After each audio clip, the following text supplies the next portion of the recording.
పవన్ కళ్యాణ్ అనేవాడు నేను గెలిస్తే మీ అందరికీ అండగా ఉంటాను అన్నాడు. ఎవరికి అండగా ఉన్నావు? నీకు ప్యాకేజీ ఇచ్చే చంద్రబాబు నాయుడుకి అండగా ఉన్నావు.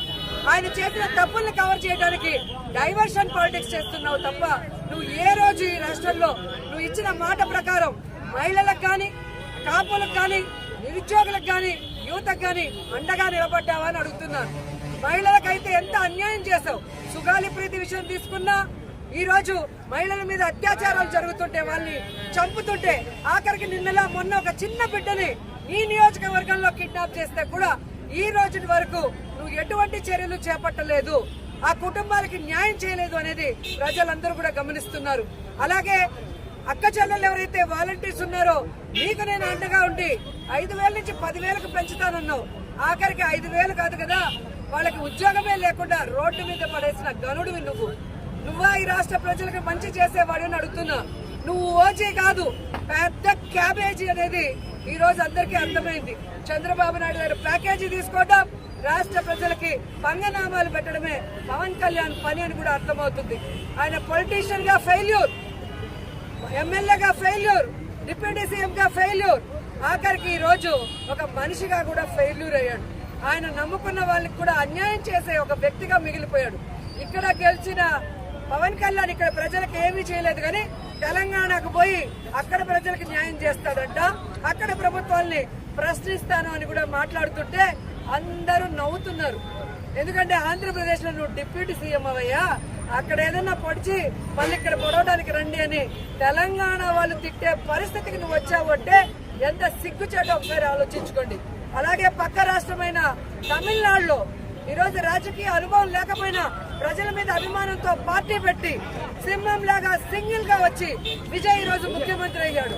ముఖ్యమంత్రి అయిన విజయ్ ఈ రోజు స్కూల్ ఫీజులు తగ్గిస్తూ ఒక జీవోని రిలీజ్ చేయడమే కాకుండా స్ట్రిక్ట్ గా ఎలా ఇంప్లిమెంట్ చేస్తున్నారో మీ అందరూ కూడా గమనిస్తున్నారు.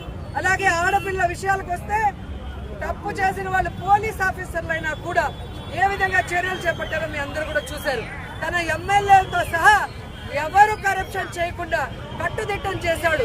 మరి రాజకీయం తెలియని వ్యక్తి అక్కడ చేయగలిగింది నువ్వు పార్టీ పెట్టి ఎన్నేళ్ళు అవుతుంది, అంతకుముందు ప్రజారాజ్యంలో ఎన్ని రోజులున్నావు, మరి ఏం చేసావు ఈ రాష్ట్ర ప్రజలకంటే కేవలం మోడీ గారికి చంద్రబాబు నాయుడికి భజన చేయటం, వారి జెండాల్ని మీ జన సైనికులనే కూలీలతో మోహించడం తప్ప నువ్వు ప్రజలకు చేసింది శూన్యం అని కూడా ఈ సందర్భంగా తెలియజేసుకుంటున్నా.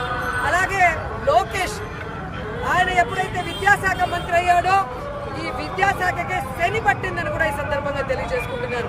ఒక డిఎస్సి పరీక్ష కూడా సక్రమంగా చేయలేక ఈరోజు అవినీతితో ఎలా పదవులు అమ్ముకున్నారో కూడా మనం చూసాం. అసలు పరీక్షలే రాయకుండా టీచర్లు ఎలా అయ్యారో అని అడిగితే కేసులు పెట్టండి అంటాడు. బ్యాకాట స్పోర్ట్స్ అని చెప్పి వాళ్ళకి ఉద్యోగాలు ఎలా ఇస్తారయ్యా అంటే క్రిమినల్ కేసులు పెట్టండి అంటారు. అంటే వాళ్ళు చేసిన అవకతవకలు నిజంగా ఎవరైనా జెన్యూన్ గా చేస్తే ఎవరెవరు పరీక్ష రాశారో మెరిట్ వచ్చిన వాళ్ళందరి లిస్టు అనౌన్స్ చేయాలి. ఏ జిల్లాలో ఎవరు మెరిట్ లిస్టు ఎవరికి ఉద్యోగాలు వచ్చి అనౌన్స్ చేయాలి. అది అడిగితే దానికి సమాధానం లేదు. పోలీసులు పెట్టుకొని రెడ్ బుక్ రాజ్యాంగాన్ని నిర్వహించాలని చూస్తున్నారు. అలాగే ఈరోజు స్కూళ్లలో కనీసం స్కూళ్ల బ్యాగులు, యూనిఫాము, షూస్, బెల్ట్ కూడా ఇవ్వలేని దౌర్భాగ్య పరిస్థితిలో ఈ విద్యాశాఖ వచ్చింది అంటే దానికి కారణం విద్యాశాఖ మంత్రి లోకేష్ కాదా అంటున్నా. ఎంతసేపు పులిని చూసి నక్క వాతలు పెట్టుకున్నట్టు జగనన్నను చూసి జగనన్నలాగా చేయాలనుకున్నావు. దాంట్లో 1% కూడా నువ్వు మీ నాన్న చేయలేక ఒక్క బోర్లా పడింది నిజం కాదా అంటున్నాను. అండ్ చంద్రబాబు నాయుడు అయితే ఒక శాపం ఉంది, ముని శాపం. నిజం చెప్తే తల 1000 వక్కలు అవుతుందని. ఆ శాపం ఇప్పుడు లోకేష్ కూడా అంటుకుందేమో. ఆయన నాన్నని మించిన అబద్ధాలు చెప్తూ ఈరోజు ముందుకు వెళ్లటం అందరూ కూడా గమనిస్తున్నారు. సో ఈ రాష్ట్ర ప్రజలు ఈ రోజు ఏదైతే నిర్ణయం తీసుకొని ఈ కూటమి ప్రభుత్వం మోసాన్ని బయటికి తెచ్చే విధంగా రాష్ట్రం అంతా బయటకు వచ్చారో, మీ నియోజకవర్గాల్లో ఉన్న ఎమ్మెల్యేలు చేసే అక్రమాలని, అవినీతిని, వారిచ్చిన మేనిఫెస్టోలో చేయని వాటిని చొక్కా పట్టుకొని నిలదీసి ఆ చంప ఈ చంప వాయించమని కూడా ఈ సందర్భంగా తెలియజేసుకుంటున్నాను. ముఖ్యంగా నగిరి నియోజకవర్గాల్లో ఈరోజు గంజాయి విపరీతంగా ప్రవహిస్తుంది. ఇక్కడున్న ఎమ్మెల్యే భానుప్రకాష్ ఆధ్వర్యంలో ఆయన తెలుగు యువత హరికృష్ణ నుంచి ముఖ్యమైన వాళ్ళందరూ కూడా ఎన్నిసార్లు ఈ గంజా డ్రగ్స్ లో పట్టుబడ్డారో మీ అందరికీ కూడా తెలుసు. ఎన్ని కేసులు ఫైనల్ అయ్యో తెలుసు. ఇప్పటికీ విద్యార్థుల జీవితాలు నాశనం చేసే విధంగా ఈ గంజాయిని విచ్చలవిడిగా చేస్తున్న ఈ ఎమ్మెల్యేని తరిమి కొట్టండి. అలాగే ఈ నియోజకవర్గంలో ఉన్న కొండలన్నీ కరిగిస్తూ తమిళనాడుకి తరలించి అవినీతి జయంగా ఉన్నాడు తప్ప నియోజకవర్గంలో ఈ 2 ఏళ్లలో నాకు తెలిసి 20 సార్లు కూడా వచ్చిండరు. మీరు కావాలంటే న్యూస్ పేపర్ తిరిగేసి చూసుకోండి. ఎవరు ఎన్ని రోజులు ఉన్నారు, ఎవరు ప్రజలకు అండగా ఉన్నారు, ఎవరు ప్రజలకు మంచి చేశారో గత 5 ఏళ్లు ఇప్పుడు 2 ఏళ్లు మీరు బేరీజ్ చేసుకుంటే మీకే అర్థమవుతుంది. మొన్న సిగ్గు లేకుండా ఒక ప్రెస్ మీట్ పెట్టి ఆవిడ నగిరికే రావట్లేదు, నగిరికి వస్తే కదా నేను చేసిన అభివృద్ధి తెలుస్తుంది అన్నారు. నువ్వు చేసిన అభివృద్ధి ఏమన్నా కనిపిస్తే కదా.